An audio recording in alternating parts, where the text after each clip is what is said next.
Saya mempersilakan Yang Berhormat Padang Rengas selaku pembahas utama 15 minit, Yang Berhormat. Terima kasih Tuan Ibu Ketua. Pertama sekali saya nak mengucapkan tahniah kepada Yang Amat Berhormat dan Menteri dan juga kepada Yang Berhormat Menteri Undang-Undang kerana dengan kesungguhan mereka, insya-Allah apa yang kita hajatkan iaitu untuk menghentikan lompatan ini dapat dilaksanakan. Saya nak pergi terus kepada perkara yang dicadangkan oleh Menteri sebentar tadi, iaitu kalau kita baca dalam kertas biru ini, kita akan lihat iaitu, izinkan saya baca, by inserting after clause 3, the following clause, 3A, notwithstanding paragraph C of clause 2 and clause 3, restrictions on the right to form associations conferred by paragraph C of clause 1 relating to membership in a political party of members of the House of Representatives and members of the State Legislative Assembly may also be imposed by federal law. Jadi kalau kita faham daripada klausa ini bermakna yang kita bicarakan ialah ahli Dewan Rakyat dan ahli Dewan Undangan Negeri. Ya. Tetapi dalam sistem legislatif kita, iaitu satu badan yang sama juga cukup penting ialah Dewan Negara, Senat. Dewan Rakyat bersendirian tidak boleh membuat keputusan bagi sesuatu rang undang-undang untuk dijadikan sebagai akta, melainkan kalau ianya juga diluluskan oleh Dewan Negara. Bermakna kita jangan menganggap itu bahawa Dewan Negara ini sebagai satu institusi yang tidak sama penting.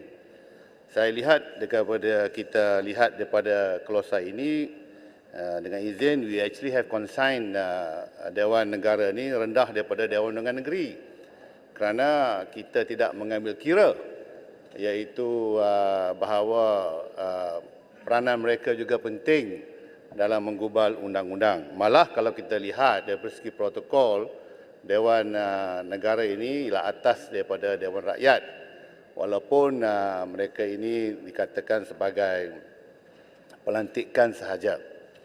Saya nak sebut supaya ahli Dewan Negara juga mesti terikat dengan lompatan ini. Kerana kita semua sedia maklum, iaitu ahli-ahli Dewan Negara, sebahagian daripada mereka adalah ahli yang dilantik oleh Dewan Undangan Negeri. Dan ada juga yang mewakili wilayah Persekutuan, Kuala Lumpur, Putrajaya, dan juga Labuan. Jadi sebahagian besarnya itu secara tidak langsung sebenarnya adalah dipilih oleh rakyat. Walaupun mereka tidak directly elected, tetapi mereka telah pun dilantik daripada Dewan Undangan Negeri yang telah pun dipilih oleh rakyat. Jadi dan mereka juga merupakan ahli-ahli Dewan Negara yang merupakan political appointee, ya. Tidak mungkin kalau mereka tidak menjadi orang kuat parti, maka nama-nama mereka ini dicalonkan untuk menjadi ahli Dewan Negara daripada peringkat negeri. Jadi kepada saya merasakan itu untuk ahli Dewan Negara yang telah dilantik oleh Dewan Undangan Negeri, ya, dan ahli Parlimen Labuan juga maknanya juga menantari wakil, tapi khususnya kepada mereka yang dilantik oleh Dewan Undangan Negeri. Senator-senator ini juga mesti perlu terikat dengan soal lompatan ini. Kerana dia pernah berlaku pada tahun 2018 dahulu dalam PRU 14. sebahagian besar daripada ahli-ahli Dewan Negara lantikan Barisan Nasional telah beramai-ramai mereka keluar dan menyokong kerajaan PH. Ya. Walaupun ada di kalangan ahli Dewan Negara yang mengatakan itu bahawa mereka neutral, mereka adalah orang yang dilantik berdasarkan mewakili kumpulan-kumpulan tertentu. Tapi apa yang berlaku ialah ahli Dewan Negara yang dilantik oleh DUN telah pun tanpa dipaksa, tanpa disuruh, secara sukarela mereka melompat. Ya, melompat dan akhirnya mereka juga telah menolak satu undang-undang fake news ke apakah yang di mana kalau mengikut kerajaan PN sepatutnya mereka sokong. Jadi ini kita terkesan daripada sikap mereka. Maka oleh kerana itu saya juga ingin mencadangkan supaya dimasukkan iaitu ahli Dewan Negara juga, ya, dan boleh kita pastikan yang dilantik kerana mewakili kumpulan tertentu, kumpulan minoriti, ras ke, mewakili profesi ke, itu okey, tidak mengapa. Kerana mereka bukan dilantik berdasarkan kepada parti. Tetapi yang ahli Dewan Negara yang DUN mesti terikat. Tidak ada sebab mengapa mereka harus terlepas daripada apa yang kita bincang pada hari ini. Ya.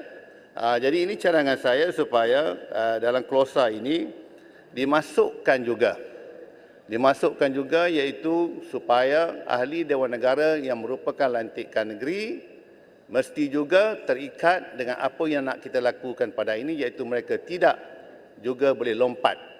Di mana kita nak tegaskan ahli Dewan Rakyat dan ADUN tidak boleh. Itu saya punya cadangan supaya jika boleh dipindah, dimasukkan ahli Dewan Negara yang merupakan lantikan politik daripada Dewan Undangan Negeri. Tuan Ketua, saya jarang setuju dengan Pak Dixon ni semenjak dia duduk dalam pembangkang ni. Dia tengah bercakap, dia tak dengar. Tapi hari ini saya sokong dia 100%. Ya? Sebab kita tidak boleh terima. Dan saya nak tekankan sini ialah bukan apabila kita berbincang tentang rang undang-undang anti-hopping, jangan kita terlalu banyak memusatkan perhatian kita kepada ahli Dewan Rakyat yang melompat hak dia. Don't talk about dia dengan izin his rights. Dia dah lompat. Yang pentingnya kita nak bincangkan tentang hak rakyat. Itu yang penting. That's the most important. So, weight must be given dengan izin kepada penafian hak asasi undian daripada orang ramai yang telah pun mengundi ahli Dewan Rakyat itu. Kita mesti tekankan tentang hak dia. Jauh lebih penting daripada hak ahli parlimen yang telah melompat. Supaya kita jangan orang kata hilang panduan. Kita selalu bercakap tentang ahli parlimen ada hak lah, freedom of association, jadi kita kena fikir tentang dia. Nah, kita kena fikir tentang hak yang penting ialah hak rakyat yang telah pun menaruh harapan kepada seseorang itu dipilih menjadi wakil rakyat, mewakili parti yang disokong oleh rakyat itu. Tapi kalau ahli Dewan Rakyat itu rasa dia hebat sangat, dia boleh menang, dia juga boleh bertanding. Bebas. Lawanlah. Tapi saya nak tekan di sini itu bahawa dalam apa yang kita bincang, kita kena menekankan tentang kepentingan rakyat dan saya mahu ownership of the seats belong to the party. Ini penting. Ya, ini very important sebab kerana parti itu telah pun memberi watika seperti mana disebut oleh Ketua Bangkang sebentar tadi. Dan atas fahaman rakyat memahami iaitu bahawa kita pilih orang ini kerana dia adalah wakil parti. Bukan kerana peribadi dia. Jangan duk banggalah mengatakan saya mewakili diri saya ni kuat. Kalau saya bertanding menang. Kalau rasa kuat sangat bertanding bebas. Kalau bebas buat apa suka pun. Nak lompat sana, lompat sini macam kera katak tu yang pasal. Sebab itu bebas. Ya, itu bebas. But kalau you mewakili parti, mesti ingat, semua yang apa kita lakukan sebagai ahli parlimen, kita mesti akur dengan keputusan yang telah dibuat oleh parti kita. Itu yang paling penting. Jadi oleh kerana itu, dalam perbincangan kita nanti insya-Allah apabila perlembagaan ini dipindah dan kemudian kita bincang anti-hopping law, saya harap kita akan bincang dan memikirkan tentang kepentingan hak orang ramai dan ownership of the seat belongs to the party. Ini kita harus fikir bagaimana kita nak pastikan, iaitu bahawa apa sekalipun berlaku, parti itu ada hak ke atas kerusi yang telah dimenang oleh orang yang telah diberi watika untuk bertanding bagi pihak mereka. Jadi sebab itu saya rasa di sini itu bahawa banyak kita boleh bincang sebenarnya. Pada hari ini saya tidak berhajat untuk nak bincang secara detail, tetapi saya ingin menekankan di sini itu bahawa dalam soal apa yang disebut oleh Yang Muhammad Podikson tadi, iaitu kalau kita perlu pindah supaya kalau orang tu dia keluar, kemudian dia nak bertanding, saya ingat that is the right thing to do. Ya, kalau kita sudah keluar daripada parti, tak setuju dengan dasar kita resign lah. Tapi masalahnya pula bila resign 5 tahun tak boleh bertanding. Jadi ini saya setuju supaya kita pindah juga perkara ini dengan deleting. Ya, kita delete apa yang ada dalam, saya pun tak ingat 486 ke apa ke, di mana kita delete, iaitu bahawa seseorang itu kalau dia letak jawatan maka dia tidak boleh bertanding selama 5 tahun. Delete tu. Ya, sebab kita nak bagi tahu pada dia kalau dia dah tak puas hati sangat dengan parti, dia boleh resign tapi dia taklah diberikan hak untuk bertanding. Sungai Buloh nak tanya. Pandangan boleh? Boleh. No Baik, problem. terima kasih. Memang. Saya setuju 100% dengan pandangan. Kita juga wajib meminda atau buang perkara 48/6 yang disebut oleh Yang Berhormat tadi adalah penghalang untuk wakil rakyat itu yang dilucutkan kerusi untuk bertanding baliklah. So, jadi itu tidak adil pada dia. Tapi yang lebih menarik adalah komen pandangan daripada pandangan Rengas tadi, kerusi itu adalah milik parti. Sebenarnya saya nampak dalam kedekatan lompat parti ini, bila wakil rakyat lompat, milik kerusi itu adalah dalam tangan rakyat, pengundi. Sebab apa yang kita hasilkan dengan undang-undang ini, undang-undang lompat parti, kerusi itu akan dilucutkan dan wakil rakyat itu tidak lagi jadi wakil rakyat. Jadi lepas tu kita mesti ada pilihan raya kecil, dan dengan itu siapa akan menentukan siapa menang, bukan parti. Yang akan menentukan ialah rakyat sendiri.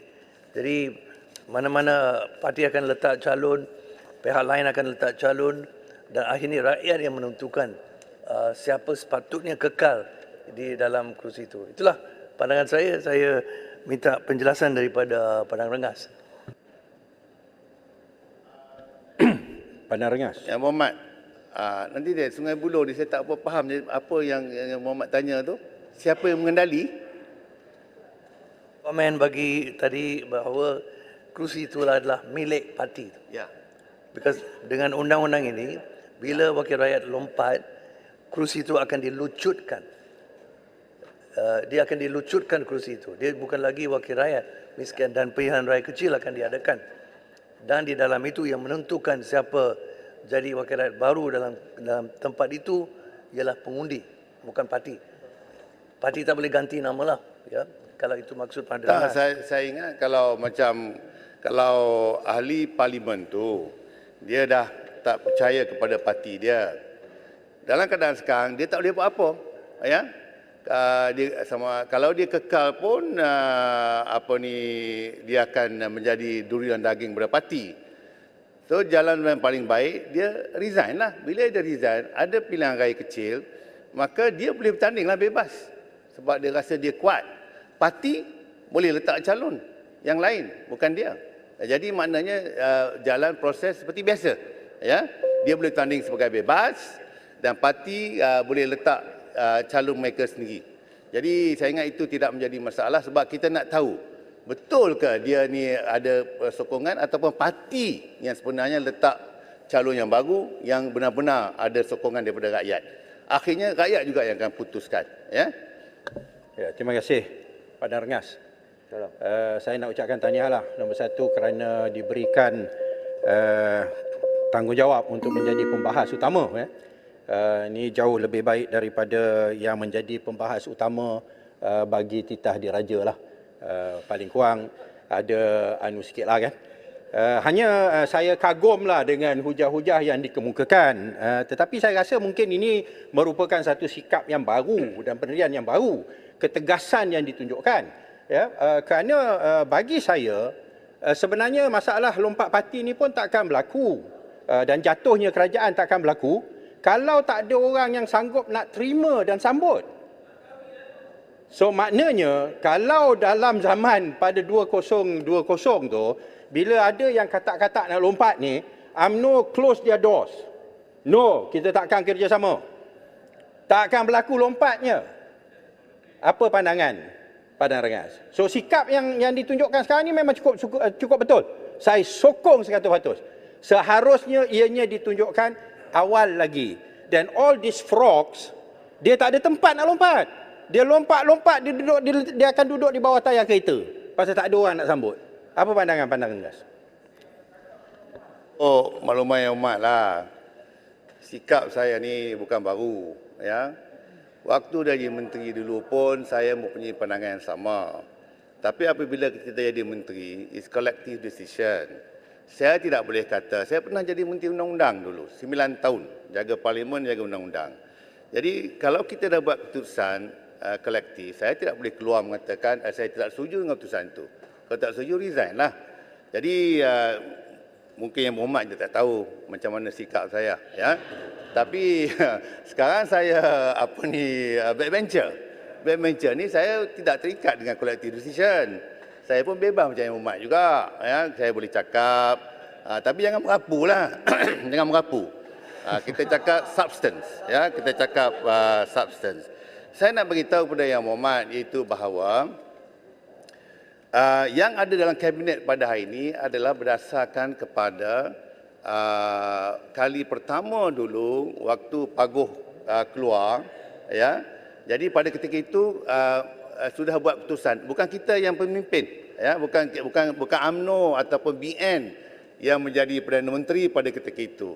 Itu Paguh, ya. Paguh cadang ambil kita semua, kita ikutlah.